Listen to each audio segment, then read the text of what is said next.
And we are live. Welcome, everybody, to the Post Wrestling Post Office. It is the Café Hangout. I'm John Pollock alongside Wai Ting. I want to thank everyone that is joining us live in the chat room to listen wherever you are across the world tuning in. It's a rather big edition of the Café Hangout, literally our biggest ever, because we are going to be joined by 3 guests. How are we going to pull this off, Wai? We have never had 3 guests at once. Well, we're not going to have them simultaneously, but spread out throughout the next hour. Yeah, we're going to try to space everybody, but give everybody enough time. At the same time, hopefully giving enough time for some of our callers on the show as well. But maybe on this particular episode, maybe a little bit less time for calls, but we'll try to squeeze them in as well. We will get to calls, so hang tight. We're going to be joined by Damian Abraham, host of The Wrestlers. Episode 2 aired on Viceland on Wednesday night. It was the MVP episode, so Damian will stop by to talk about that particular episode and what went into producing that one. We're also going to hear from Sebastian Schwab of Smash Wrestling. They had a big announcement on Wednesday regarding a partnership with OWE out of China and running a series of shows during SummerSlam week, which is the most insane week in the history of Toronto wrestling. I think you could justifiably say that. Yeah. This is like a low-key WrestleMania week that Toronto is now getting with all of these shows, OWE being added to the mix. But up first, really lucky to have this guy on, joining us off the top. If you are a follower of any version of combat sports in the boxing world, MMA, professional wrestling, you are familiar with him. Andreas Hale, senior editor at Sporting News, as well as co-host of the Corner podcast. Pleasure to have Andreas Hale, who was quite the newsmaker this past weekend, covering StarCast in Las Vegas. Andreas, you are now in New York, I understand. I am. I'm out here for the Joshua Ruiz fight. The press conference just let out, so it's kind of madness out here in the streets of New York. Is it somewhat of an adjustment? Because I would often go through this where suddenly you are in the thick of things covering professional wrestling, and then you're flipping over to, whether it's an MMA event, in this case for you, boxing, that here are all these versions that are kind of under a similar umbrella, but very, very different, I would imagine, going from Las Vegas to New York this week. Oh, yeah, absolutely. I mean, the media is different. Obviously, the media is treated so much differently in pro wrestling than they are in boxing, and those completely different worlds you have to adjust. I'm just trying to figure it all out. So, we got the Brits are here in town, and we got to deal with them, and so it's the British version of the Zone. So it's a lot. It's a sensory overload. I'm still trying to get All Elite Wrestling, Double or Nothing, and StarCast off of me. That's sent off of me. Even though I enjoyed it, I'm trying to move on to boxing, but it's been tough. Yeah, tell us a little bit about just being there. I mean, it was one thing to watch it at home, and this event came off. It just seemed like it was a real home run effort from the company on Saturday night. But being there for the time you were, that people are still, there is a palpable buzz this many days removed. Yeah, it's crazy because I lived in Vegas for most of my life, and I was a kid when it came to town, and that didn't have the buzz that this had. Over at the MGM, there was a ton of signage. There were a ton of people. The line was ridiculous to get into Double or Nothing. And it was nothing that I think the MGM has ever experienced in terms of pro wrestling. We've had a few wrestling events in Vegas. WCW used to come to town pretty often. We'd have some smaller shows. We have FSW, of course, but there was nothing like this. This was like a mini WrestleMania weekend. If that's how I had to be succinct about it, that's it.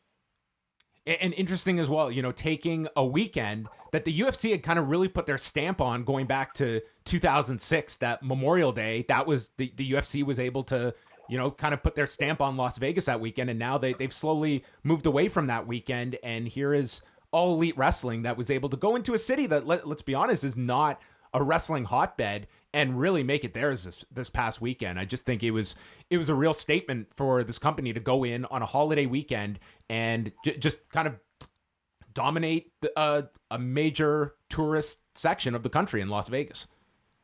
I mean, not to mention it's Memorial Day weekend, which is, big party time in Vegas. So you had the weirdest clash of cultures. You had bikinis and bathing suits. You had old people that spent all their money and was wandering the streets gambling. And you had the pro wrestling fans. They all kind of commingled in this odd space on the Las Vegas Strip. It was a sight to behold. But it was the first time in a long time that I've seen pro wrestling in Vegas really mean something. And it wasn't just, confined to the MGM. Obviously, we had StarCast at Caesar's Palace, which is about a block away. Tuscany Suites hosted there, the live podcast, the podcast movement stage. It was a lot, man. I really felt like for the first time in a long time that wrestling was very significant in Vegas.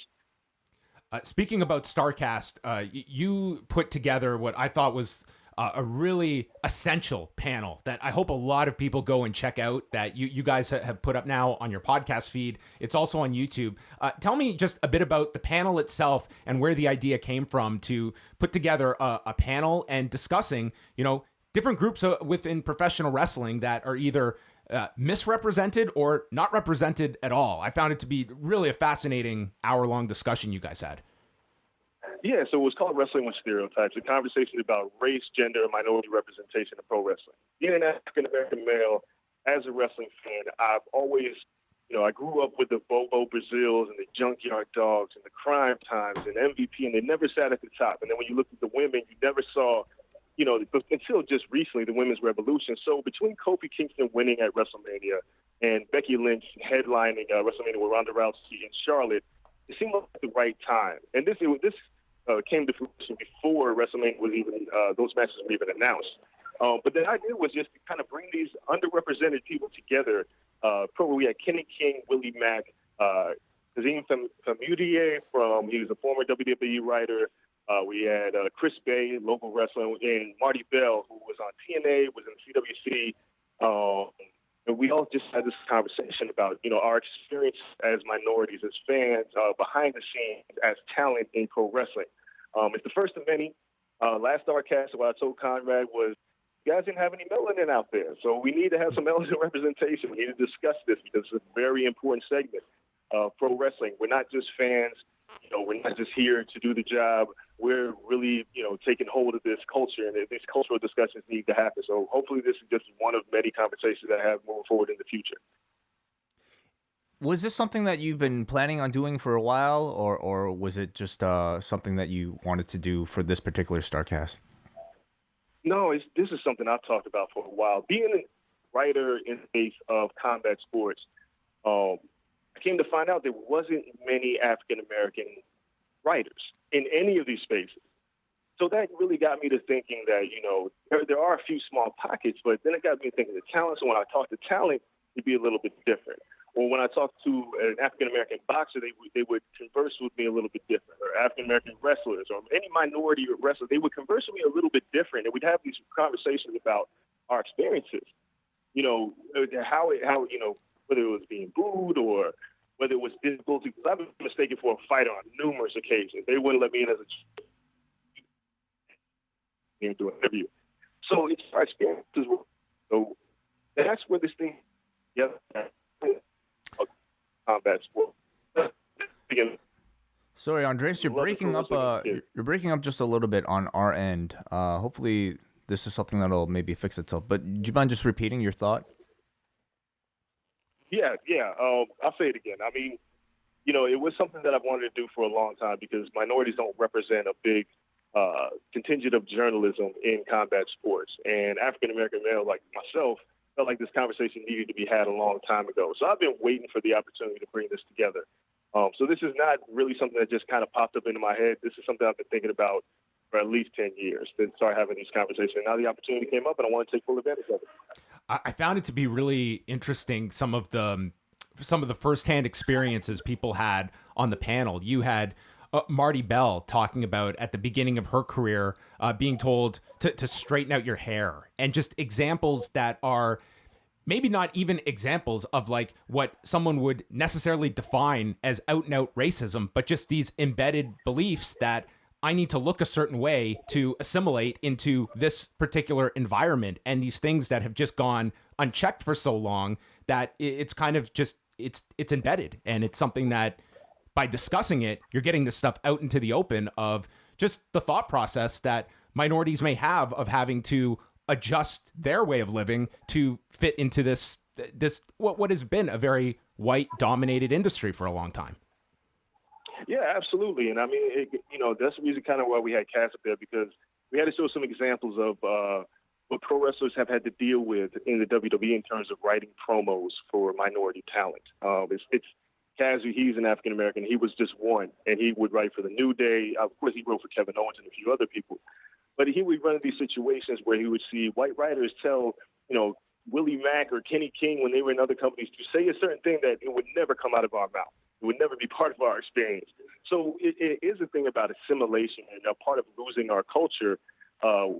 Especially for the talent, once they get into the WWE or some of the other promotions, that people don't really understand our struggles and who we are. So it's important that we have those conversations to let people know, like, it's not out and out racism. It's kind of racial insensitivity. And, we wanted to expand not just with African Americans and women, as far as Asian Americans, Asians, Latino community. Like, everybody has their own struggle inside of this. So I think this is the start of a conversation, and hope we can keep the ball rolling because we've been underrepresented for a long time. Why do you think, Andreas, it's taken wrestling so much longer than many other art forms that are out there to have these discussions?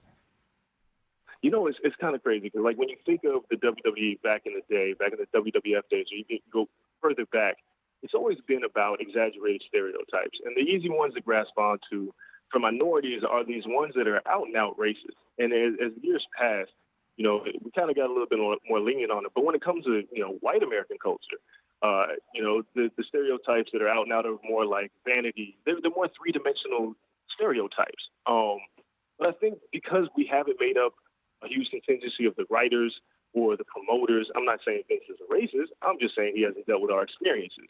Right. So I think that's part of the issue, is that we haven't had anybody there to speak for us behind the scenes, behind the curtain in guerrilla for years. So hopefully that's going to change and inspire a bunch of young people who may not be professional wrestlers that, hey, maybe I need to get on the creative process, because that is very important.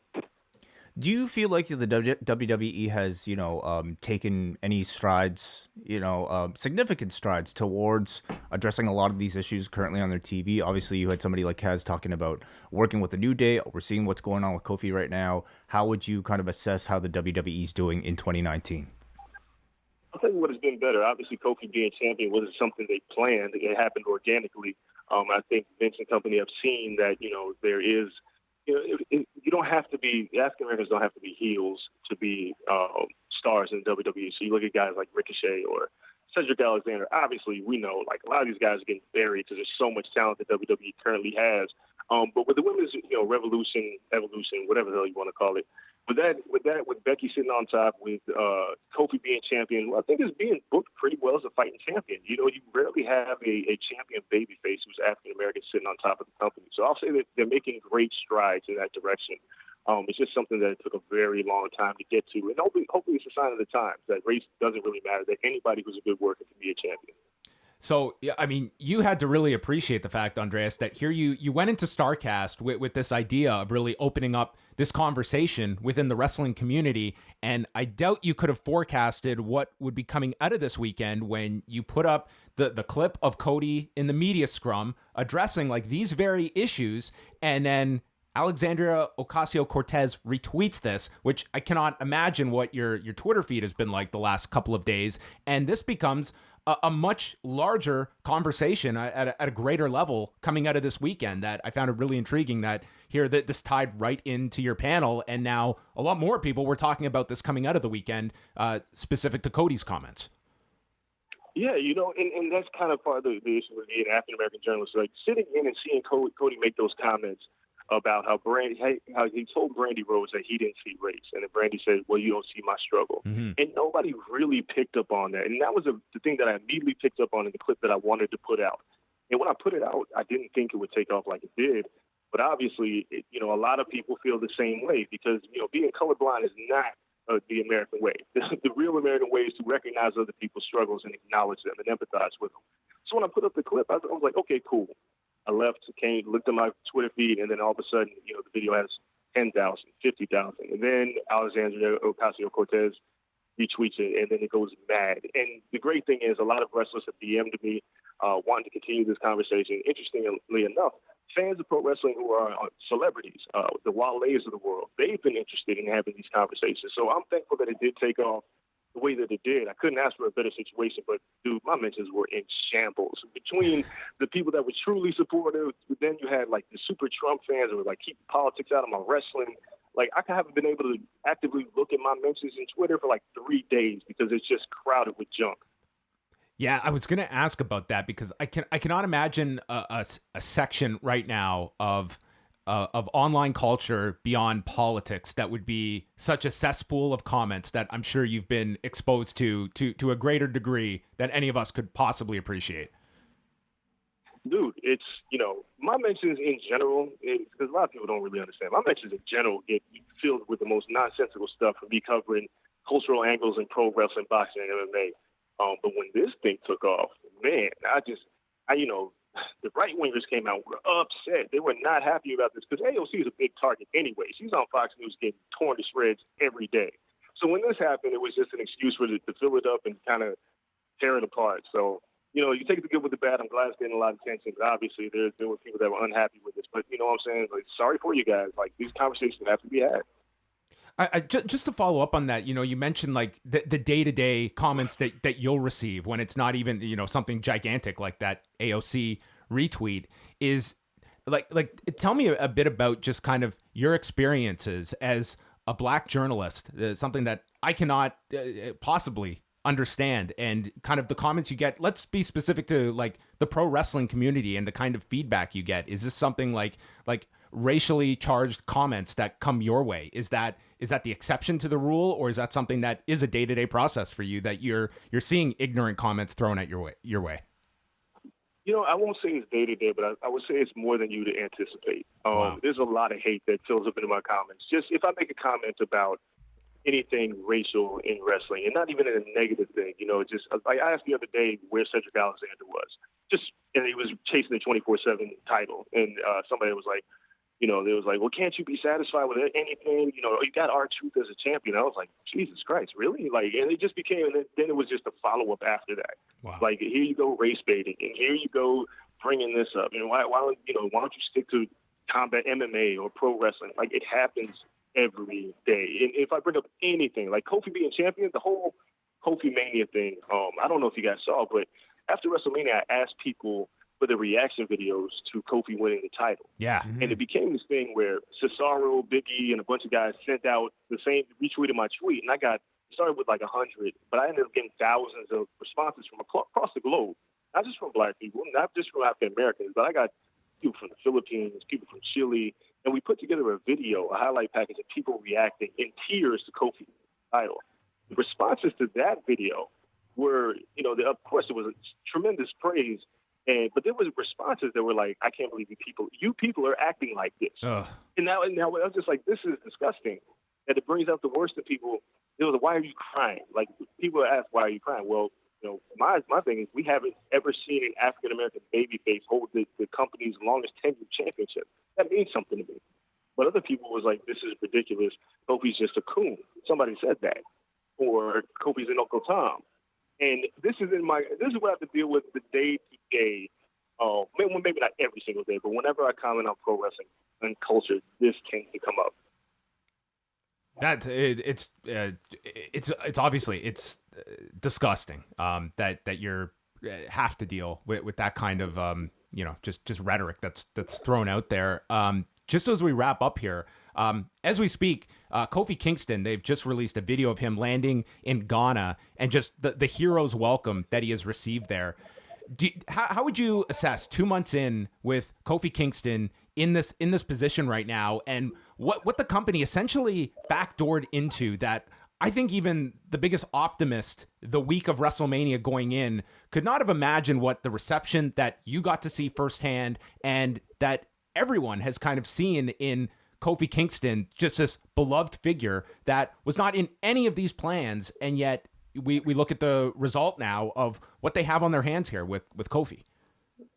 Yeah, I mean, for years, Kofi's been a guy who's been overlooked as, 11 years without a major shot at the title. And him going into WrestleMania, a lot of us thought, especially, a lot of black folks, we all said the same thing. He's going to get Triple H. He's going to the Triple H Booker T finish, because that was our one moment that we got really excited, and we one pedigree and a quick 1, 2, 3, and it was a wrap. So we didn't go in there with high hopes. So to see it happen, and the outpouring of support beforehand, 2 days before Wale Mania, and a tremendous amount of people from the community showed up in support of Kofi. I think Shad and JTG were holding him on his shoulders. We were all hoping he'd win. And to see that he not only won, but didn't immediately drop the title, that was our next concern, is that he's just going to job out to Kevin Owens like in the next 2 weeks. That didn't happen. He's going to the Superstar Showdown, whatever the hell it is, in Saudi Arabia, to face Dolph Ziggler. And he's probably going to come out with that. But for him to be able to go to Ghana and to connect with people as a babyface, as this hardworking champion, it means a lot. I mean, we couldn't imagine 10 years ago. There's no way I could imagine this. But now that it's here, it's great to see. And diversity matters. Representation matters. It's good to see our faces in spaces that we're not used to. What I would say, I would ask Andreas, at what point could you see similar stories being told for other minorities and other cultures that are currently underrepresented in the WWE? I'm sorry, say that again, Wayne? Just when could you see similar stories being told for other cultures that are underrepresented in the WWE? I mean, listen, we got Shinsuke Nakamura has been completely buried in the WWE when it has a complete history in New Japan. Now, obviously, I know they don't want to give too much shine to New Japan, but, you know, Shinsuke was a guy with so much charisma that I think it would be excellent to really tell his story of who he is. And I think it's something that a community, not just the Asian community, but everybody can connect to, because we've all had our struggles. You look at a guy like Nakamura, you look at a guy like Rusev, you look at some of the women talent, you look at Naomi, obviously, who, you know, were more than athletes. You know, for a lot of years, we see, you know, look at Asuka. I know the Kabuki Warriors isn't the greatest name, but there's some history behind it. So let's tell these stories. There's a way that we can tell the stories that fans can connect to and appreciate. And it's a lot of lazy storytelling in WWE across the board. But if they got a little bit more personal with the network and really connected with some of these people's upbringing and how they got to where they are today, I think we'd all be a little bit more satisfied with the process. For more of Andreas's work, definitely go check out all of his work. You can find at the Sporting News. He'll be covering the Anthony Joshua fight coming up this weekend, and follow him at Andreas Hale. And the Corner Podcast with Andreas and Kel Dansby drops each week. SoundCloud.com/thecornerpod. And I definitely recommend everyone go check out the StarCast panel that they have up there. Andreas, hope we can have you on sometime in the future. And it was really great of you to stop by and chat with us today. Oh, absolutely, man. I listen to you guys all the time. So, you know, getting the call from you, John, I appreciate it, and I'd love to be back. Anytime. Open invite. Thanks a lot, Andreas. Enjoy the weekend in New York. No problem. Thanks. All right. That was Andreas Hale joining us. I thought, again, I really enjoyed their panel discussion. I thought it was probably the most intriguing panel of the weekend that was out there for people to check, talking about significant issues within the industry that I think I would like to see more of these issues kind of discussed in this kind of a format. We actually have it linked in our description, so if you want to go check it out, just do that. All right. So momentarily, we're going to be joined by Sebastian Suave of Smash Wrestling. They have partnered up with OWE for a series of shows that are going to be coming up SummerSlam week. Wait, have you decided what you're going to be doing SummerSlam week? Because it starts on Wednesday now. I think I'm simply looking to just get a grasp of what is exactly going on right now. But just even with the offerings that Smash seems to be having right now, I feel like my schedule will be very full. And I'll be very curious to see how this person holds up by the end of the week. Sebastian, how are you doing? Doing well. Thank you very much.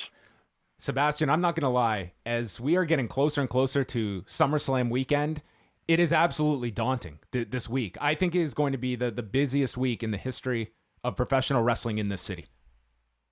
Yeah, quite possibly. I mean, there's a lot of people joining the party that I've already promoted, and there's the possibility of more to come. I mean, I know there was a lot of reservations by certain groups, but I think once there's more parties involved, there's more optimism for the traveling fan.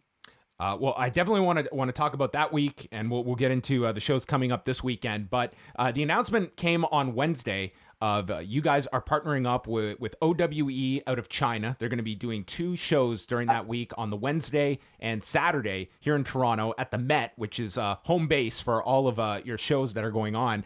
Tell us a bit about where this relationship started with OWE, that I think that there is so much curiosity to see more from this group, especially live for those that will be in Toronto that week. Absolutely. I think the foundation of my goals for SummerSlam weekend really come down to what you just said. You said especially live. And if you see the groups that we've brought in, there's a lot of groups that we have good rapport with, relationships with in Canada and the U.S. But through the successes and the failures of other groups during during WrestleMania weekend or other particular big wrestling weekends, quality is always there, but there's always a saturation or the potential for saturation. And what it comes down to is what is truly different live.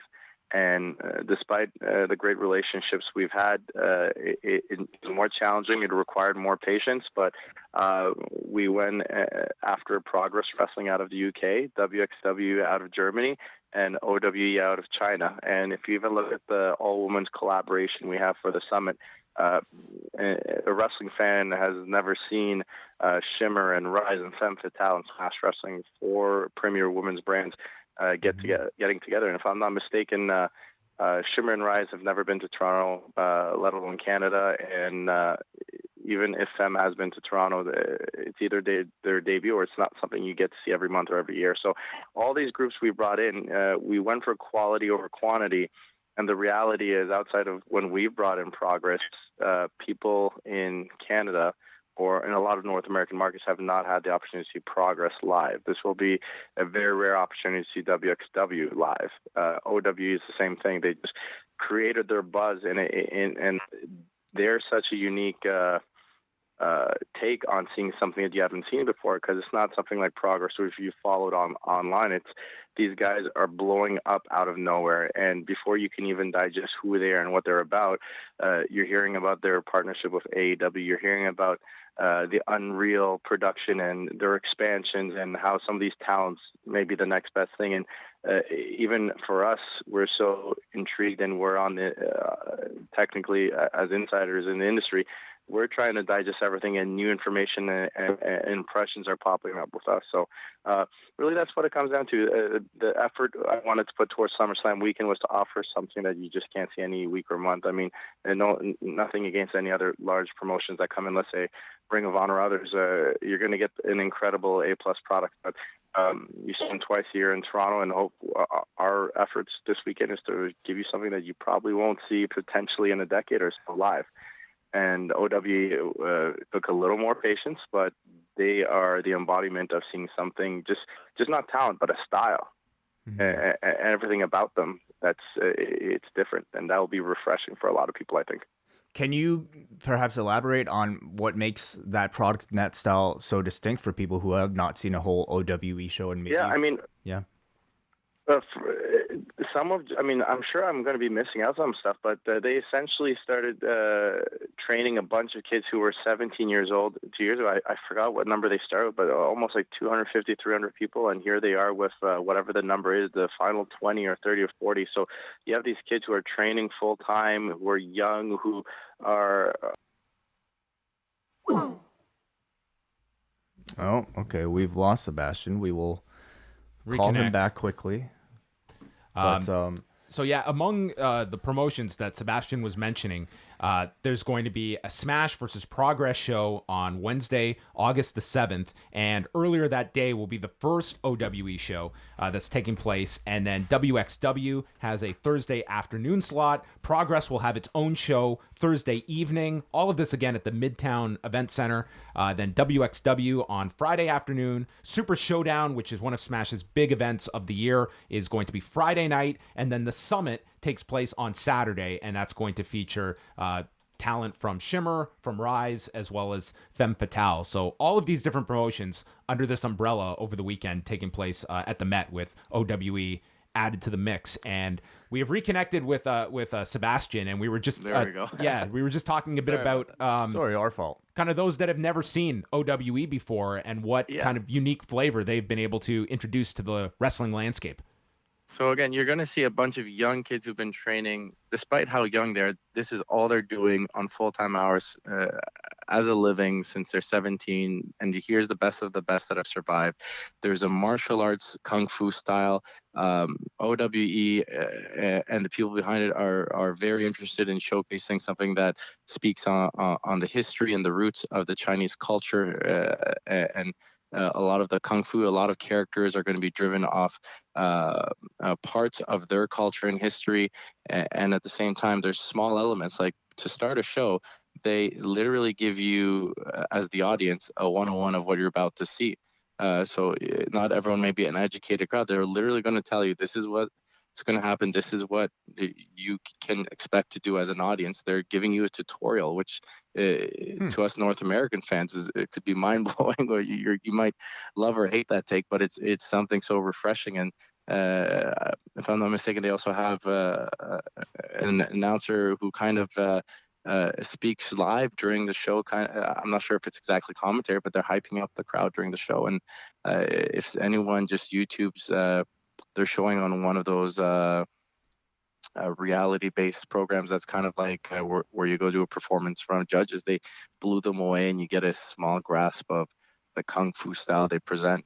And the great thing is their roster is starting to incorporate some Taiwanese and Japanese, and SEMA is a big part of the roster, and Chinese wrestlers, and they are aggressively expanding and stretching their network. So you just as you start to digest one thing that's interesting about them, something else is going to pop up, and that's something that I think others can't put a price on with their relationship with OWEs. It's that love them or hate them, they're going to be in many markets and they're going to be making many moves. And as a promoter myself, that's exciting. That's what's needed in 2019 and going forward. There's a lot of high quality stuff, and I'm not knocking it. High quality is great. It's always great. But what's needed in wrestling at this point is something different. Fans have the access to wrestling across the globe, whether it's in New Japan or whether it's a Progress Wrestling or whether it's a small independent somewhere on the south end of the United States. So there's so much to consume. If you think the average diehard fan is consuming 5 hours of WWE product between the few brands, they're consuming Ring of Honor and New Japan and Progress Wrestling. How do you fit into their schedule if they're already consuming 10, 12 plus hours of wrestling a week before, to be blunt, you get fried? I mean, how much free time do you have, or how much is too much? So why are you in their schedule? And something that OW is doing is standing out, and that's something that I put value on. For the longest time, Sebastian, the preconceived notion was that when it came to various groups trying to work together, it just wasn't doable because you couldn't agree on anything. Is that perception changing? Because you've always seemed to me to strike me as someone that is able to put aside whatever philosophical differences and work with a lot of groups. And this is kind of the culmination of that this summer. What has been the key to that ability to work with other groups and be able to put forward events like this? I think, while I like to credit myself for others or discredit, it's just part of the evolution of, I wouldn't just say the wrestling game, but how the world is shifting. Over the past few years, we're seeing access to all these promotions through on-demand services. Gifts are making everything accessible. We can all talk about particular 5-star matches and be very familiar with the matches, but we've perhaps just seen 1 or 2 short clips or the gift summary or the highlight video. And you just look at over the past years how PWG blew up, or how fans always knew about New Japan and a lot of the Japanese wrestlers in the culture, but it was mostly in magazines and ranking systems and collecting trade tapes or stuff of that nature. But now at the tip of your finger, if there's a particular match, a particular wrestler, a particular moment in a match, you have immediate access. You will find it, whether it's free consumption or whether it's paid consumption. And I think as a result, there is not only a market that's interested in other platforms beyond your own, but they're also spending on those. Past years, perhaps people had respect for the Japanese style and they had the knowledge of the Japanese market, but were they spending on the Japanese market? And now that's what's changed, is the wrestling fan will spend across the globe, and just not across the globe, but at various levels. Before, perhaps for certain fans, the independent market was a bit of a dirty term. They take a peek at a talent or two that are destined to boom, but they keep their their key time or key money spendings on some of the larger scopes. But now, independent isn't dirty. You see how people are rallying behind the PWGs, or AEW respectively is a massive promotion there, but it's the concept of fans rallying behind the underdog, or the wrestling market and even a more general market are willing and are open to consuming wrestling at all levels and in all directions. And I think that's where promoters and key players have to work with others, whether they like it or not. Before you had the ability to keep fans in a particular bubble, or at least they thought they were in a certain bubble, but now there isn't really any kind of bubble.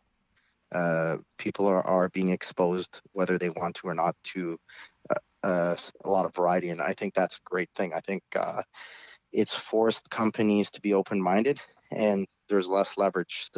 There's no need to leverage where the larger platform or you need us.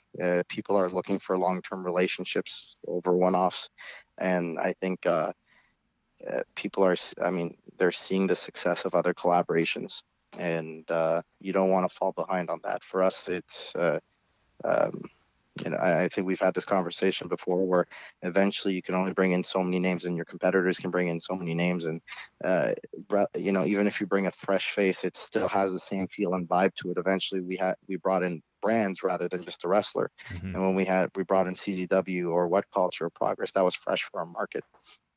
And when we used all the American buzz names, we started going after some UK talent and talent from Mexico and Japan, and that was fresh. So it's just the next step in trying to appeal to a market now that everyone, whether they are a promoter, or a wrestler, or a fan, or part of the media, we have our eyes on the wrestling world.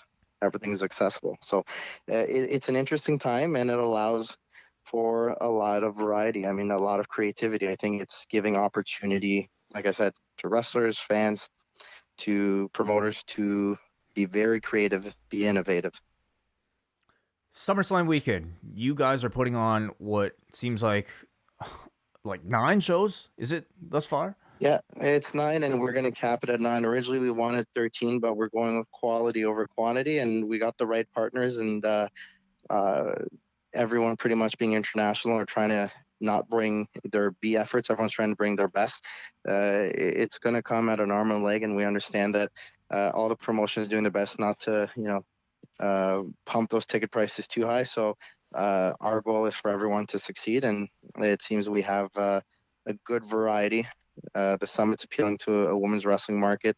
The Megan Boys are such a unique spectacle, and they have their market that they target. And we have a Toronto fan base, and with OWE and Progress and WXW on board, there's a bit of everything. Even WXW, they're doing a show, Ambition, which is their shoot style tournament, which is similar to Bloodsport that they've been doing for many, many years. That's popular in Europe. So there's variety, and we don't need more than that. So hopefully it's a win-win for everyone. It's a win for those promotions. It's a win for specifically the Toronto and the Canadian market, that we can do something big in our country and in our big cities to bring fans from different countries.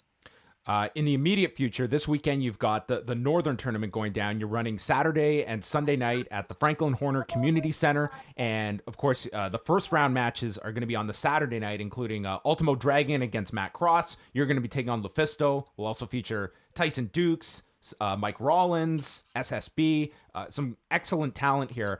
But night 2, Sebastian, I think the one that stands out the most, Kevin Bennett versus Choclair in a rap battle. Yeah, he came down to a previous show of ours as a big fan of professional wrestling. There's a lot of hip-hop artists, and specifically Canadian hip-hop artists, who are massive fans of wrestling, and it was nice for him to take in our show, and he was blown away, and it was fun for him to get in the ring with Kevin Bennett and trade some insults, and the big setup is there. So there's a little bit of everything on the in this 2-day tournament. Beyond the tournament, there's a lot of different styles and fresh faces, from legends like Ultimo. Lufisto's in her retirement year and being selective about the bookings she's taking, and she's been a big part of our women's roster from day one. So even Chocolier's appearances, a bit of everything. So we're really excited about what we're offering this weekend. Does Chocolate have a finisher already planned, and is it going to be called the Northern Touch? Yeah, I think whatever it is, it's got to be called the Northern Touch. My last question before we let you go, Sebastian, is more kind of just a broad question. As you see a name, and I can throw out John Moxley, and it can probably apply to many over the next while. But when a guy comes out that you figure is probably, if he's doing an independent date, it's probably for top dollar. How does that make sense for the, like, what is it? What does that entail to make sure you can make back your investment? Is it something as simple as meet and greet is going to bring you in so much, and that the added tickets alone, along with just tell us a bit about kind of the economics of booking someone like a level of a John Moxley right now when he's in such high demand, so that the promoter comes out ahead at the end of it? I'm not trying to sound negative, but I don't like to speak for other promotions, but quite often when it's those truly rare opportunities, the promotions almost always don't turn a profit or turn a small profit if it's someone like a Rey Mysterio or a Moxley, or Right. When AJ came out. There's several other factors that go into it, and we've been fortunate when we've targeted those people, we have seen a return. But I think a big part of it is finding additional income revenues and not just relying on the ticket sales. Stuff like meet and greets and seminars and stuff is a small aspect of it. Obviously, if people are fortunate to land sponsorship support as a result of that affiliation, that's great as well. But I think at the end of the day, although business is a business, and you should always put a priority in making money, not trying to take the passion out of wrestling, but I truly always believe that if a business is making money, then they can reinvest that money and grow the company and reach all their passion goals as well. But you got to look at the intangibles. Is this a unique opportunity that's going to take your company to the next level? You guys have followed our company in the early years when we took those gambles. Once AJ Styles was released, and instead of putting him against the local guy, Chris Hero happened to be released around the same time, we put him together. The next show, the previous show, we had Lance Storm in there with Chris Hero as well. And we capitalized on when Samoa Joe had his short turnaround there. And there was a few other key guys or key efforts, such as working with Progress Wrestling. And you got to kind of swing for the fences at times. And for us, we're in this for the long haul. And when those unique opportunities come, I'd like to believe we almost always go for it. Of course, at the end of the day, there are other factors that sometimes become challenging for us. In order for us to run TV, we got to be at particular venues. They're in high demand venues, and we have to reserve those dates ahead of time. And sometimes the venue gives us one or two options within an 8-week time span. So we got to cross our fingers that those guys are available on one of those two dates, or that we have to swallow our pride and switch venues and take the gamble with the possibility of not having an event for TV or making additional production efforts to make that work. So, I mean, for us, there's various factors, but I think mindshare is a big thing. There's so many companies doing great things and bringing in great talents and signing great talents, and at the end of the day, there's hundreds or thousands of us, and no knock on everyone, but we're not the only guys doing an A+ job. So what's going to make you stand out? And being one of those promotions that can land a Moxley or land a Rey Mysterio or land an AJ Styles, when those opportunities present themselves, sometimes there's long-term benefits. You may not see the gate numbers from one show timeline, but we know on those big shows that we've held, we noticed that when we asked a lot of our key regular fans what show started it all out, it comes down to those 3 or big shows we had in our history. So they become regular fans, and most of those regular fans are buying VIP tickets at a premium dollar. So, and they're the ones who are investing in your merchandise and the ones who are tweeting about you and plugging you away. So you have to take all those long-term things into consideration too. At the end of the day, it's going to be a gamble, but more often than not, I think it's a gamble for the companies that are serious. It's worth making. I really appreciate that insight. That's really fascinating. The Northern Tournament, it's going down this weekend, Saturday night, 7 o'clock, once again at the Franklin Horner Community Center, smash-wrestling.com. The second night, Sunday, 5 p.m., bell time for that. And smash-wrestling.com is where you can get all of that information, as well as what is going down in August, which is going to be a packed week and such an eclectic mix as well of a total different variety of styles that you guys are going to be presenting that week. So we wish you all the best this weekend, Sebastian. I'm sure we'll chat with you before August. Absolutely. I appreciate it, guys. All the best. Thank you. Thanks, Sebastian. All right. Well, that's I think you are convinced now to go check out Choclair. Oh my God, Choclair, absolutely. Yeah, to see him in a wrestling ring for sure. Yeah. After all those people were let down with Fabulous at WrestleMania 19, you're gonna get the payoff to a rap battle this Sunday. Cool. Let's open it up to the phone let's lines. do phones for the rest. Yeah, I definitely want to hear from people, whether you want to talk about the John Moxley podcast, anything going on this coming weekend. Yep, we have Damian Abraham still to come, but for the next, I would say 13 minutes, let's just take phone calls if you guys have them. So 1-732-800-4423. Long distance charges may apply, but if you use Skype, search for Post Wrestling, and that is almost always absolutely free. So if you guys have any thoughts, come in to the post office. Just looking ahead to coming up, we're down to 3 shows remaining in the Best of the Super Juniors. So on the A block, on Friday morning, it's going to be Shingo Takagi taking on Taiji Ishimori. The winner of that match will go to the finals. And then on Monday, it's down to Will Ospreay and Ryusuke Taguchi in the B block. So maybe we will get a prediction from Wai for what we'll get at the finals next Wednesday. Oh, it's so hard to predict. I'm thinking we get Takagi and Ospreay. I mean, Shingo Takagi for sure, but who's on the other end? It's really tough to tell. Hey, caller, what do you think? Hey, it's Paul from New Jersey. Oh, 1 second, Paul. Give me 1 second, Paul. Let me just patch this in. A lot of technical issues, sorry, on this one. But, Paul, one more time, let us know. Hello? Hey there. Can you hear us? Yeah, what would you like to chat about, Paul? Yeah. First, I would like to say, and I won't dive too far into the political landscape, but I'm a liberal, and I can't say I'm particularly a big fan of AOC at all. Her policies, I think she's a little too far left, but I can't fathom how this is a bad thing for anybody. I watched the panel and I thought it was excellent, and I think denying things that Andre said is a little crazy, and I think he comes from a place of communication, and I think that's what we need, and everything is open communication. So yeah, I found that to be really great. But also, the thing that's on most people's mind is the whole Moxley thing in the interview he did with Jericho. And I just wonder if you guys think, I know they wouldn't overtly do it, but do you think Renee Young faces any kind of backlash for this? Because I have to imagine it's a pretty awkward workplace for her right now.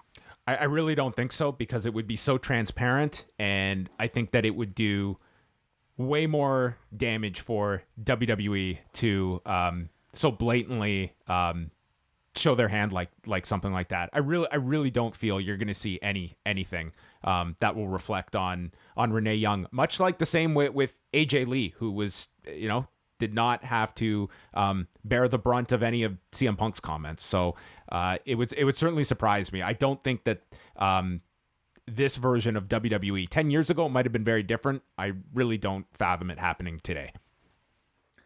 Yeah, I don't see it I would hope so.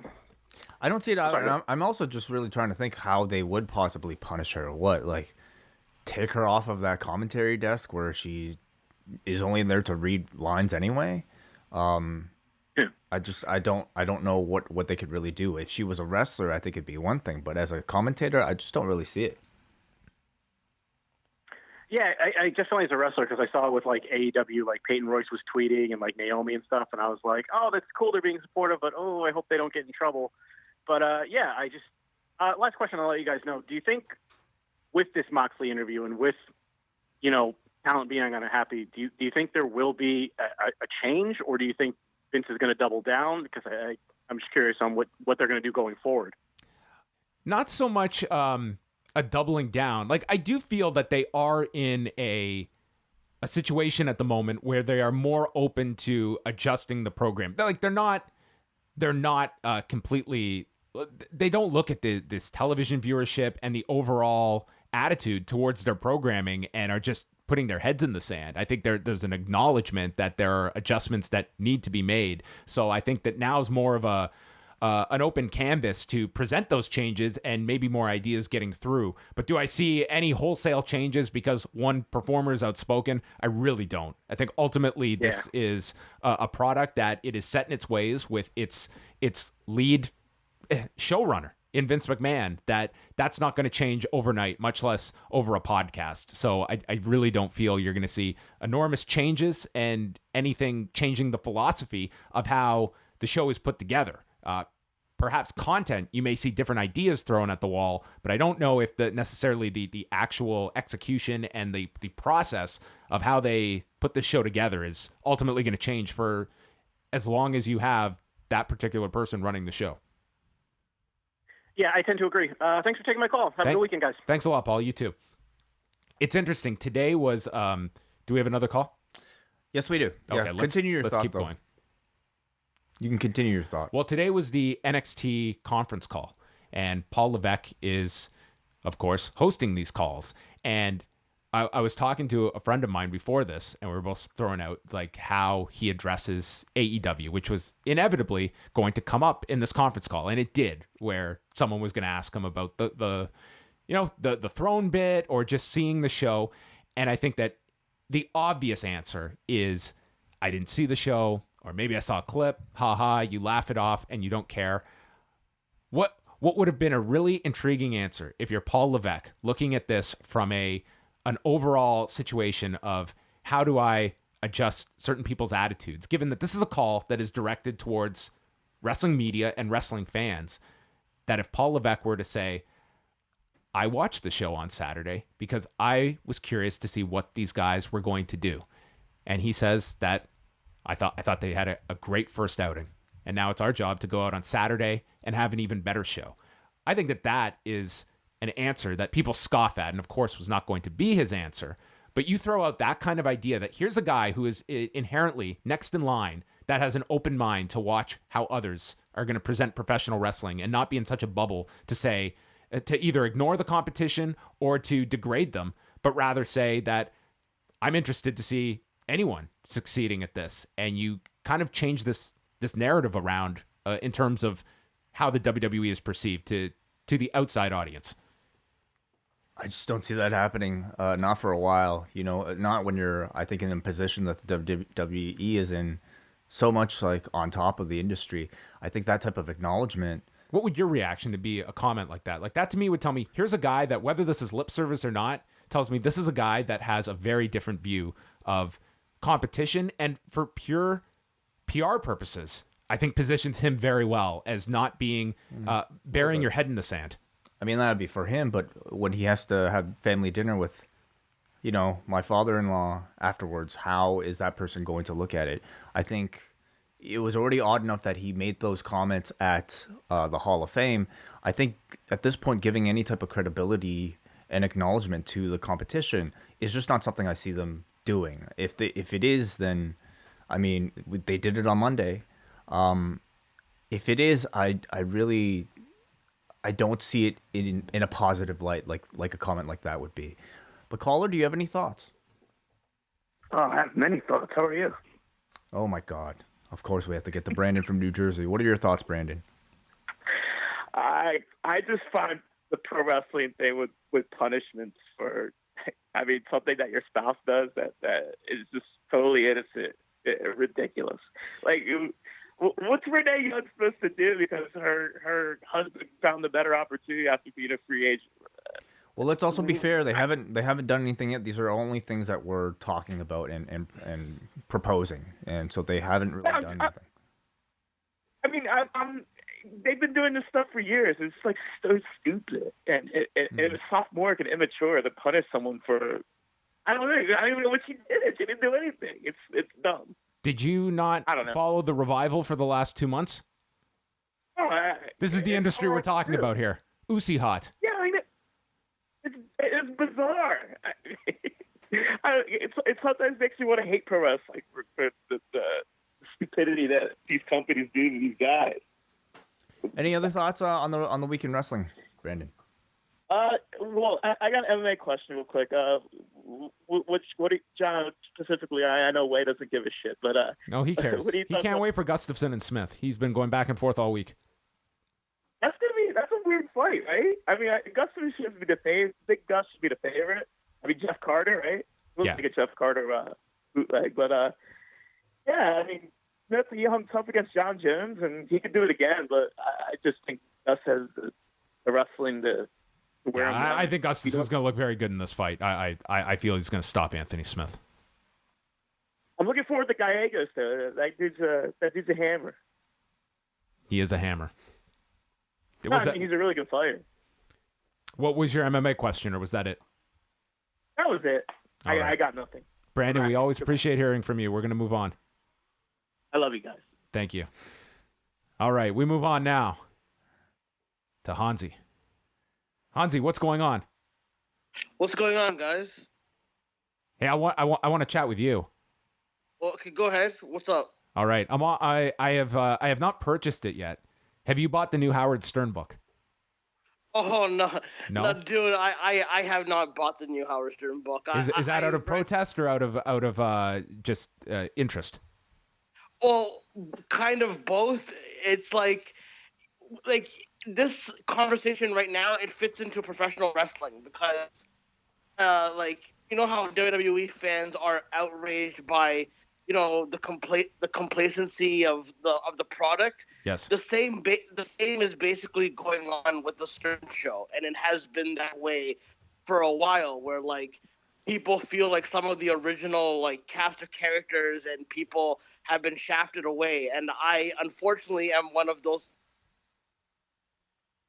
people, and just a bunch of people like the equivalent of Bret Hart's or CM Punk's who occasionally do a podcast, and right now there's a whole exposition because Howard's always denied that he uses fake internet accounts and all that. And recently, one of his former employees, Stuttering John, uncovered this, didn't he? Or he talked about it on a podcast? Yeah, he covered it, and it was a snippet of a meeting that he had in 2013. Was him telling his employees, these A-listers are forgetting about us, and we need to remind them who we are. So make fake Twitter accounts and bombard them with tweets. So that became a big deal. And then Howard put his foot in his mouth because he was on The View, saying that he never used the N-word, even if it was in parody. And then it led to all his old fans digging up every single thing he's done, from blackface to using it in parodies. And it's just people are sick. It's same thing with McMahon. People are sick of these guys hiding their past and all of that. And and of course, because I'm a former person from that show, they ask or I'll go off on something or whatever. That's basically it. But I have not heard I never read the book, but the reviews of some people say that, I don't know, they just don't want to hear transcripts from liberal, this narrative that Howard is this liberal, he's it's the same thing with WWE. They're shuffling their image again, making it seem like they've never done anything wrong and all that. All right. Well, I wanted to ask you and get your thoughts on it. But what did you wanted to call in to chat about today, specific to any of the topics? Well, that's cool. I'll just be quick. The first thing, I know Braden and Davey, they cover NXT, but I hope you guys looked at the NXT episode, the promo package between Velveteen Dream and Tyler Breeze. I thought the narrative was really, really good about him not being the same Tyler Breeze he was, and now Tyler Breeze has to come back and he has to prove himself. I really think you guys should check that out. But the question I wanted to ask you guys, and I'll get off after this. With SummerSlam coming up and they need a big angle, do you think that this if there's a big angle being planned, even though with rewrites and all that, do you think they're going to incorporate this whole Triple H, Vince McMahon power struggle? Because the one way that listen, I know it's far-fetched, but if 10 years ago you told me Jeff Jarrett and Abyss and all these guys were going to work in WWE in some capacity, I personally think if you want to counter some of the buzz of AEW, you do an uprising of former TNA guys, and kind of bring up, because when competition is in there again, Vince McMahon will go to desperate places where he'll bring up maybe TNA or something like that. Do you guys anticipate like a big angle being shot for SummerSlam? I think even something like you mentioned, but in the form of an NXT invasion of sorts with Triple H at the helm, you don't even have to, like, I don't even know what mentioning TNA would really do, but, NXT is still a hot commodity. I think that, is the closest rival that they have to AEW in terms of, I think, fan appreciation and loyalty to product. So something like that I think would be great, would be really interesting. Now, what's the follow-up, though? What's the end result? Are you going to follow through once you sow the seeds into the audience minds that, hey, this is our baby face that we should be leading the charge, Triple H. If you don't follow up on that at the end, you're going to have people continually look negatively upon your product, especially now that you've told even your mainstream audience who's not aware of AEW that, hey, Vince is out of touch and Triple H should be in charge. Yeah, no, I feel you. I was gonna say NXT or I mean just because like they've been mentioning TNA a little bit more, so I just thought maybe they would have like an indie type of thing with like maybe ROH or TNA type. But I like what you're suggesting too. But I hope if they go forward with it, I hope they actually like do something that's beneficial towards the younger guard and they kind of getting rid of the old guard. But guys, thank you for taking my call. I know you guys are packed today, so I always appreciate talking to you guys. It's probably one of the highlights of my week. So all the power to you guys, man. Anytime, Hansi. Thanks, Hansi. Thanks for the call. One last phone call. We'll try to squeeze this in before we go to our Damian Abraham to talk about the wrestlers. But as soon as this phone call loads, our Skype is our friend today. Hey, caller, what's up? Hey, what's up, guys? It's MJ. How you doing? MJ, what's up?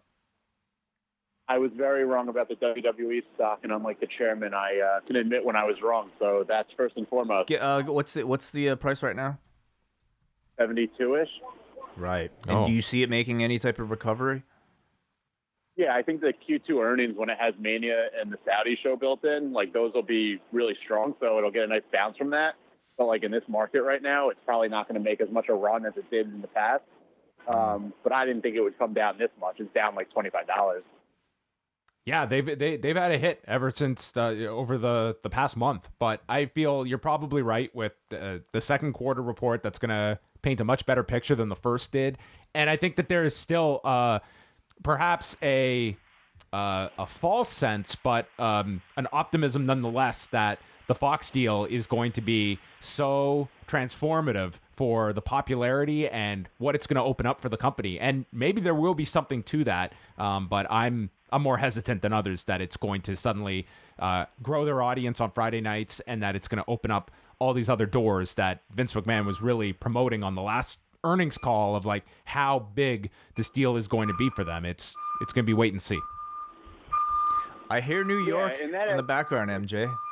Oh, I apologize. Well, let me real quick. That transitions me into kind of the last thing I wanted to talk about, or the other thing was, with regards to like getting to Fox and blowing out that kind of audience and all the other sponsorships and partnerships that Vince has alluded to, AEW is going to be launching around the same time on TNT, which is definitely, it has big reach.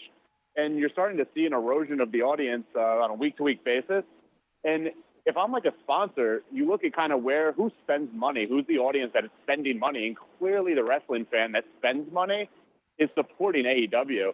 And does that present an opportunity for sponsorships and promotion on a TNT Turner broadcast station that is, it's clearly not as large as Fox, but it is also very accessible and in so many homes. And I think that's something to really look at if I'm WWE, because you're now competing against that in terms of sponsorship dollars. And then that wasn't in the picture when a lot of these plans went into motion. Yeah, it's a great point. If I'm AEW, you're doing All Out in Chicago, and I would aim that once you launch on TNT, that your next major pay-per-view, whether it's early 2020, whenever it is, I would specifically target New York, and I would want to get as many potential advertisers into that building to see that show. And I think you would, because you have to wonder that proof of concept by being in that arena, I think it would sell a lot of people beyond just whatever the television show is going to be. MSG. And I'd make a media blitz. Yeah, Madison Square Garden would be a big statement, and you do a media blitz where I think that's another kind of tool that they have is the level of people that they can send out to do media that will be willing to speak to these guys that very, very well spoken, that can go into many different environments and really sell the product. Your Codys, your Omegas, your like you can go down the list. Like Brandy, there are so many people on that roster that I think are very well equipped to represent their company in that kind of light. And I would do a big show in New York. And you have Turner, and we've seen Turner. I mean, last week, Eastern Conference Finals, they have the insert clip for Double or Nothing. Oh, yeah, they're... You know, the pre-show was on their product, but they're going to be very invested in bringing advertisers to the table in a way that Fox is going to as well. Do you think Fox heard that Moxley conversation? And I'm almost certain they did, because I know at ESPN they have interns transcribe, like, every podcast. I got to imagine someone from Fox transcribed that podcast and listened to it, because WWE is going to be their product. That's got to be jarring to hear somebody talk about Vince in that light. It makes you wonder, but, you know, if I'm an executive at Fox, the bottom line is just, you know, how are they doing in the ratings, right? I mean, obviously, a lot of these things are of concern. Now, you know, will they have an impact? It ultimately comes, like, these instances you see where, and the Moxley interview is the latest one, but you can talk about, you know, the backlash over Saudi Arabia when there's, you know, outrage over whatever incidents happen. Like they will stomach and not bat an eye at the wrestling audience being up in arms and whatever egg is on their face. But once it reaches a sponsor level where there is a tangible problem, or you're talking about people at a network level, that's when they flinch. I don't see this one being one that ultimately, if you're a Fox executive, you're losing much sleep that there's an employee or independent contractor that left your company upset. Unless you're really following the business and can look at, you know, a trend that starts to develop. And maybe a year from now, you're seeing a lot of talent potentially leaving, and you're seeing this upstart promotion that is starting to gain a lot of traction in the market. That to me is kind of the effects of a prolonged pattern and issues. And that's when you look at kind of the foundational issues beyond just these earnings reports and what are we doing in terms of increasing our popularity and why are people leaving this company? Those are all interesting questions. I don't know if those kind of questions really are on that level of executives' minds, but we'll find out. MJ, thank you for the call. Yeah, absolutely, guys. Take care. Thank you. All right. One more interview to go on this edition of the Café Hangout. So each and every week here on the Hangout, we are going to be joined by Damian Abraham. Last night's episode of The Wrestlers on Wednesday focused on MVP. I thought it was a really captivating episode. So here's Damian Abraham. And I think we should wrap up here. We should maybe sign off at this point, and then we'll play. This was a pre-recorded interview, everybody. Spoiler alert. But we'll time travel back to when we recorded this with Damian, and we'll sign off at the end of the interview. All right. Sounds good. Back for week 2. He is Damian Abraham, The Wrestlers. Debuted last week. What has the response been like, Damian? I'm hoping we're still on the air, John. We're 2 episodes in. Okay, then we're good. Or else you're not listening to this right now. Or no one's listening to this, and no one's hearing this right now. I'm hoping the response. Actually, that'd be great because we own you for these podcasts. So if they stop airing them, we're just gonna have you on, and everyone's gonna come. What happened on this episode that they won't show us? I know that's what. Maybe it'll be better for the show. Maybe the show will become like even more infamous. Maybe this show will become the new great lost match of wrestling. We need to find a new one now. The new Holy Grail? The new Holy Grail. Am I alone and say the Holy Grail now is the Max Payne documentary? And I know you'll appreciate that. Yeah, definitely the Holy This Grail. trailer that surfaced in 2003 and quickly disappeared, as did Daryl Peterson, Max Payne. Yes. Never did we hear anything from him after that trailer dropped. Didn't he do something with Vince Russo? Like a radio show? Not that I'm aware of. Okay, maybe I'm mistaken on that one, but...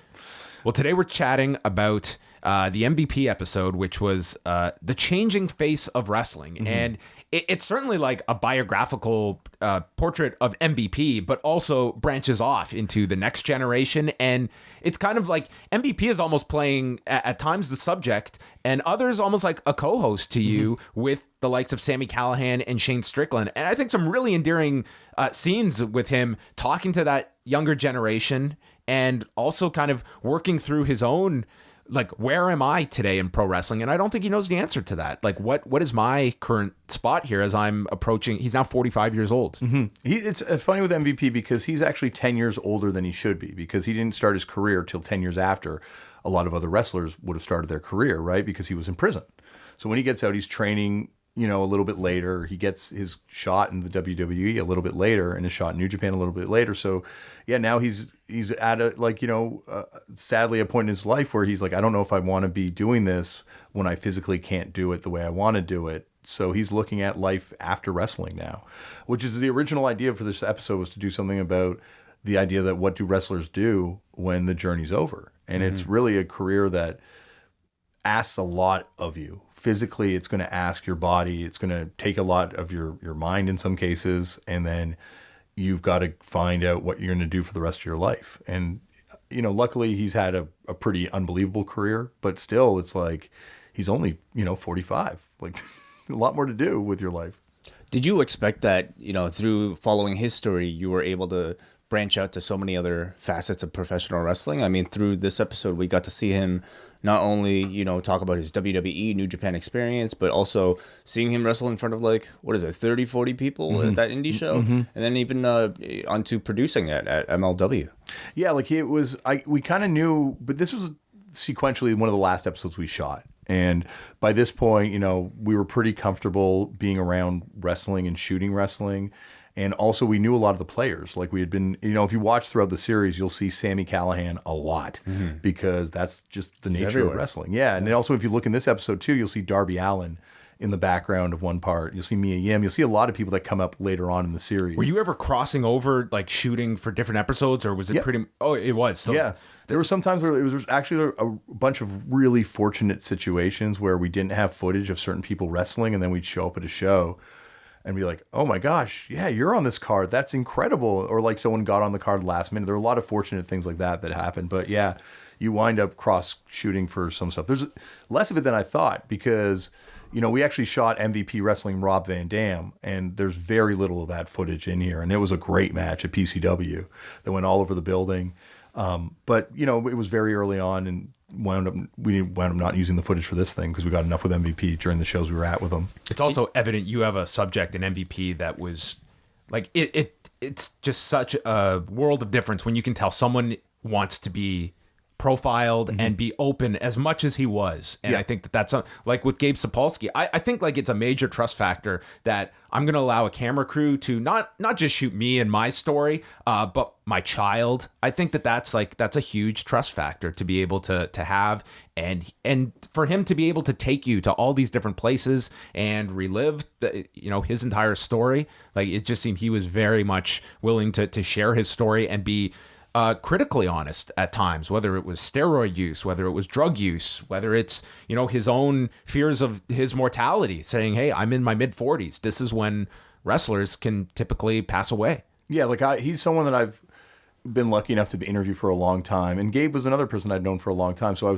I'm trading on trust in a lot of these cases. And once again, I'm really lucky that the filmmakers, Nathan and Jeff and everyone else on the crew got it because at the end of the day, these people have my home phone number. Like, like MVP's been to my house. Like, I know these people. Like if I let them down, I'm not just letting down the subject of a documentary. I'm letting down like a friend in a lot of cases. So yeah, there was a lot of pressure on that. But I think, shooting with Vice helped. Like, them seeing other stuff that I'd done and knowing these people too. Like knowing, when MVP and I sit down and do this interview, like I've interviewed him before this for like, 7 hours for different things that we've done together. So, it's like sitting down with a friend and just chatting. And he was incredibly open. Did you find much, concern from any of your subjects that you've interviewed about perhaps worrying that this was going to be some type of expose that, like many wrestling documentaries have been in the past? Yeah, I think definitely in other places, Japan, Mexico, America, once again, because a lot of the episodes we're doing were people I knew. But there's still like a feeling out process. Like when you show up for the first time and you've got these cameras there, a lot of these people are very used to dealing with cameras, but they're in, a hard camera, and then there's like a roaming camera kind of place. They're not just following them around backstage. So, but once again, like I'm trying to think through all the episodes.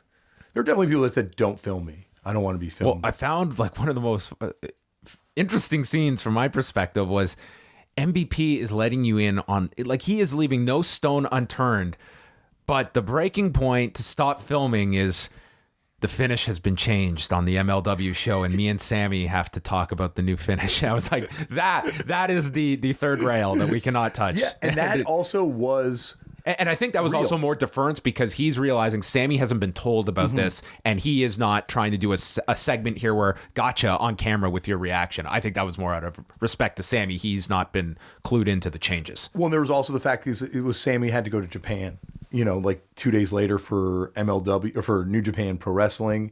And so he wasn't going to be there for the next show. So it changed on the fly. Mm-hmm. But that was like MVP's like, yeah, you guys got to turn off the camera now for a second. And so it's like, okay. Yeah, and it's because everyone's been so open and honest with us every other time. We're not going to betray their trust and like, okay, keep the camera rolling, just keep it down. Because at the end of the day, I think like a lot of what I want to do with this documentary is treat it like like we're doing something about magic. Like I don't necessarily want to reveal how the magician does all their tricks. I want to show the culture that goes into their lives, but I don't want to show you the actual breakdown of how the rabbit gets into the hat because you don't need to know it to enjoy it like that. And we can all find that stuff out anyway. You mentioned how this episode, the premise was sort of following somebody on their path to retirement. And what were some of those conversations you had with MVP prior that, kind of set you on this idea? We had been talking for a while for different things. Like, I'd interviewed him on the podcast a couple times and and just knowing like how his body was feeling and just him talking about like, there's a wear and tear, like that's the thing about wrestling. Like, yeah, it's not quote unquote real in the sense that someone's not laying in as hard as they can with that shot. But at the same time, everything hurts. There's not a single thing you do in that ring that doesn't, cause a little bit of trauma to your body. So even if you're like MVP and manage to get through with like, not a lot of real crazy injuries, just that wear and tear on your back and your joints is just, I can't even imagine, I feel it from just playing on stage. So, just knowing where his head was at and him just saying straight up, like, I'm not going to be doing this at 50, like I really kind of have a few more years and then I'm done. But, I understand with him too, the hesitation where you don't want to put a hard date on it because this is what you do for a living, and it's, even if you do have a little bit of a nest egg saved up, like look at that house he's living in. Mm-hmm. That can't be a cheap lifestyle. Yeah. I also appreciated the fact that he was, it's obvious by his, his various statements that this used to be a tough business, that he really doesn't necessarily agree with where the business has gone, but also acknowledging that this is through a 45-year-old's eyes that came up in a different era, and that if he wants to be part of this industry, he has to evolve that thinking. And I think that's, a bit of a source of conflict for him, understanding that I think if he could, this business would be different in his eyes, but it's also that's not what it is. Yeah, no, and you can see the people he came up with, right? Like Prime Time is like one of the nicest human beings I've ever met in my life, but you can tell that he's a hard trainer, and he's from that old school of wrestling where you break into the business, and that when we go to the school and we meet that guy Dave Johnson, who was one of the Blackjacks who passed away shortly after filming as well. He was, the stories he would tell us were crazy. The stories they would tell us about what they used to do to wrestlers when they were training. It was like, you can't get away with that now. And I'm like, yeah, thankfully. Yeah, I was like, maybe with good reason. Like, evolution can sometimes be a good thing, but there's also, there's those that came out of that can say, I was better for it. I mean, everyone's going to have a different experience. He also has and Dave Johnson has a story where the Blackjacks went to Japan. They had a match, and it's like, I can't remember all the details of it right now, but he had a tape of it. And in the match, they get shot on by their opponents. Their opponents go out there, and it's not the match that they had, thought they were going to be getting into. And they knock out Dave pretty early on in the match, but they take his partner over and they smash his head into the guardrail, and they're like crushing it between the fence and the stuff. It's like an all Japan match. Wow. So his argument is, this is a hard business, and you have to be hard because sometimes the person across the ring from you isn't going to be into doing business and might try and kill you. And so he's like, that's why I'm hard on these people, because their opponent might be way harder on them one time. And, fair enough, fair play. But at the same time, yeah, it's a changing environment. And I think the first episode, that school, AR Fox's school, and just like what an inclusive, amazing place that wrestling school was, and just, all sorts of kids there. And not that there wasn't an inclusive kind of vibe at this other wrestling school, but at the same time, it was just a very less kind of jovial, laid back kind of wrestling experience. It was a lot more closer to what the old school, I guess, of wrestling training was. Like MVP makes that guy do squats, and that guy did do squats, not for an hour, but he went over and did his squats. And so I wanted to ask you about the scene with him and his son, who is an adorable child. Yeah, incredible kid. I always find it interesting whenever, to see you, and also in the Jun Kasai episode that's to come, you ask if, would you see your child getting into this?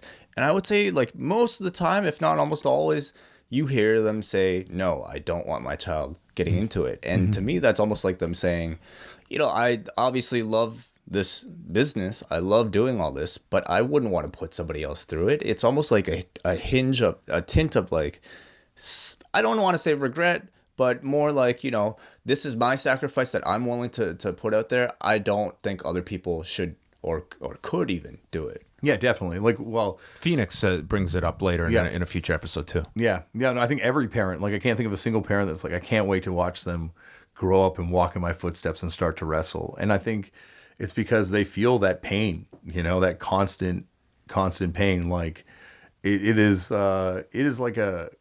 And what's the success level? I mean, what you put into it doesn't necessarily.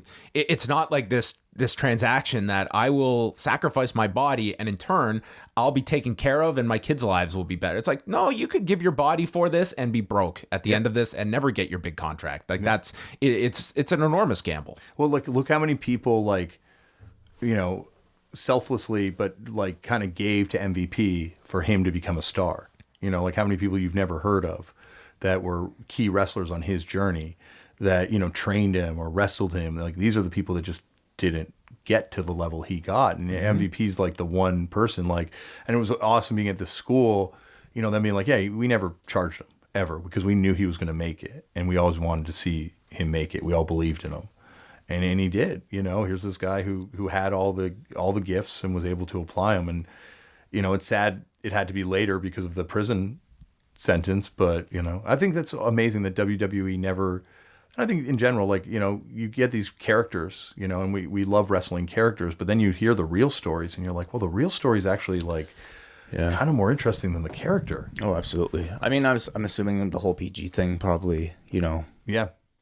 Well, it's an interesting question that, MVP is. I remember first interviewing him, I want to say 2007, right after he had come in, and we ended up talking about it. And he told me that it's like, I serve my time, but it's a scarlet letter that I still have to wear. And it's not like, it's just like I've paid my debt to society. And I would question if today MVP is 29 and in the same position he was in the mid 2000s, is WWE signing someone like that? Yeah. And it's very much like, if you have that history, like I'm glad he is speaking out about this, and it's a real conversation people have to have, because if we are in a society now that rehabilitation is not going to be acknowledged, are we saying rehabilitation is not possible? That you commit this act and you're going to serve a finite sentence of 9.5 years, but your real sentence is a lifetime one, that you are now disqualified from certain elements of being part of society.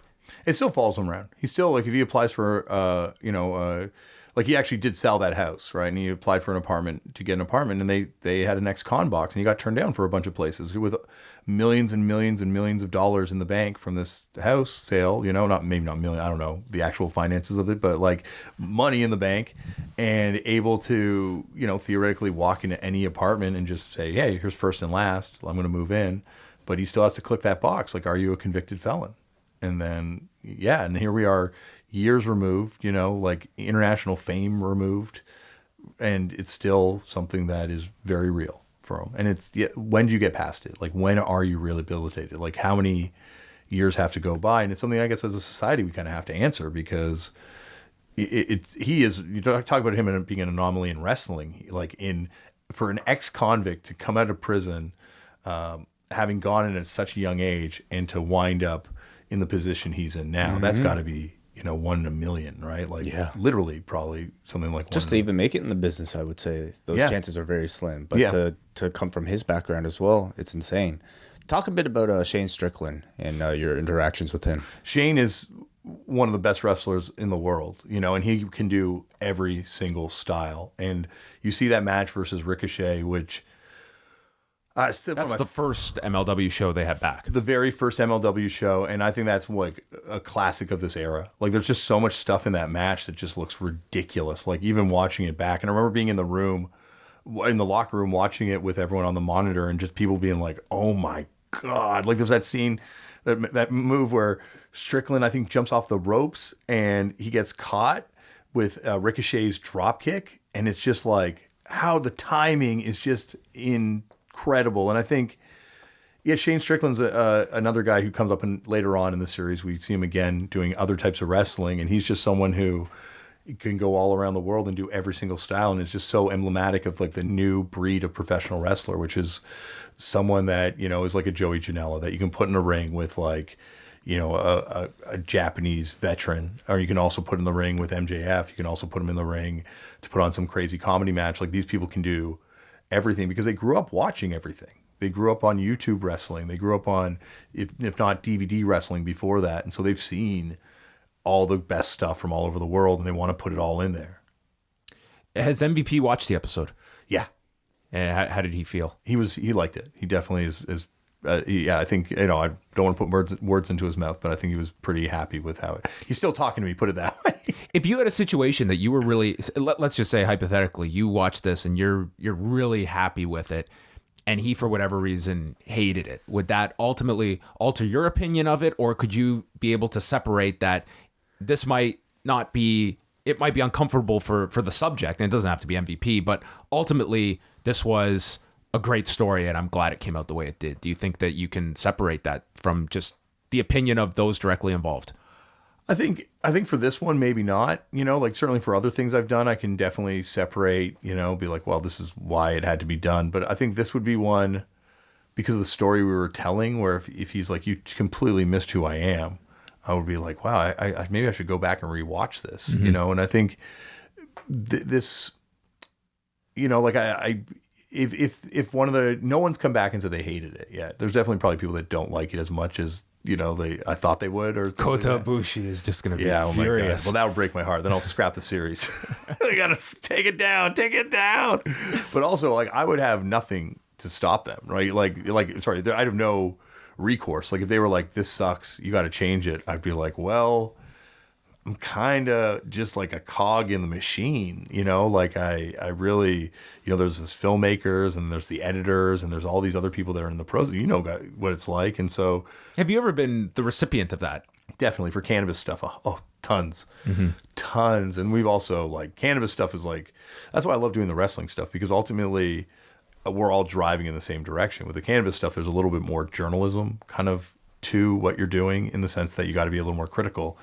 And there's like times where you're filming someone and they're like, well, I'm going to jail now. Thanks. And it's like, oh, fuck. Okay, well, let's see how we can try and fix this, or, not fix it, but like, because you were dealing with stuff, especially at that point, like people that were really criminalized for the cannabis thing. With the wrestling stuff, you're just dealing with people, Cage match, there were definitely a lot of people. When we did the Tournament of Death, we did the Tournament of Death documentary, there were definitely people afterwards that were not happy with it. And we ran into some other wrestlers that are featured in the documentary. That were featured in the documentary or weren't featured in the documentary in a lot of cases. Like a lot of people that were like, oh, I don't know if you really represent. Don't tell me Kobayashi was saying I came off in a poor light there. You didn't understand the essence of the Kenzon. No, that was the Jeff Cannonball. Jeff Cannonball loved his part in ours. The Kenzon part with Jeff Cannonball. Kobayashi. He had the bolt that was nailed into his. Oh God. Yeah, I don't want to relive that thing. No. When we get to Japan and and then Jeff and Nathan really want to do another deathmatch documentary this time around. So I think, I really like that we got another crack at that, and trying to tell what deathmatch wrestling is. But we'll get into that in a future episode. But yeah, like, I'm intrigued to see what Booker T thinks. There's a lot of people that I don't think, as far as I know, haven't seen it yet. So I'm intrigued to see what they think too, because Yeah, getting Booker T in it. Going to meet Booker T was crazy. I was starstruck at that point. Like, I'd met a lot of my favorite wrestlers and stuff, but like It comes through, Damien. it's Booker T, like I cannot be impressed. Next week you are going to Japan and talking to the ladies of Stardom. Yeah, which is one of the best episodes I think in the series. Mayu. You get to go to Rossi Ogawa's house. We went to Ogawa's house, and that's the thing about also, like when you go to someone's house and you realize, oh my gosh, they're a fan. And when you go to Ogawa's house and you see how much of his life is dedicated to the love of pro wrestling, you're like, oh wow. I think that's the other thing. Stardom, I had a lot of preconceived notions about it going in. I thought I knew what Stardom was about. I thought I understood it, but I did not at all. And I think going there and kind of getting a chance to document it and meet the women, the wrestlers of Stardom, I really now have a much more deeper appreciation for it. So yeah, this was definitely the episode that I think I had the most preconceived notions about what I was going to see that were kind of completely shattered afterwards. I would say like after these first two episodes, the series starts to become a lot more international. Mm-hmm. Yeah, well, the goal was originally trying to make something that was really international, because I think going all over the world, the only thing you'd see in all these places, you'd see Coca-Cola, you'd see, Disney stuff, and then you'd see wrestling. Like that's the only international, like I wouldn't hear the same music in Bolivia that I'd hear in the Democratic Republic of Congo. Maybe Rihanna. Rihanna you hear in a lot of places, but you'd see wrestling. Well, that's the WWE. The WWE is the Rihanna of yeah, wrestling. But even the WWE, you'd always see, sometimes you'd see the WWE, but then sometimes you just see a local manifestation of professional wrestling. And so, yeah, when we started doing this show, the idea of trying to present it as this global art form was kind of the key to the thesis, I think. These have been really enjoyable to do, Damien. So thanks so much. Thanks for having me, we'll guys. hook up next week to chat about the Stardom episode that I think a lot of people are going to enjoy, and getting to see, hear from people that you've probably never heard from, at least in this light, like Mayu Iwatani, Rossi Ogawa, and many others that you spoke with. So that is next week, Wednesday night, Viceland. Tune into The Wrestlers. Oh, and Zaya Brookside next week too. Robbie Brookside's daughter. Got it in there. Oh, really? Got it in there. Enough.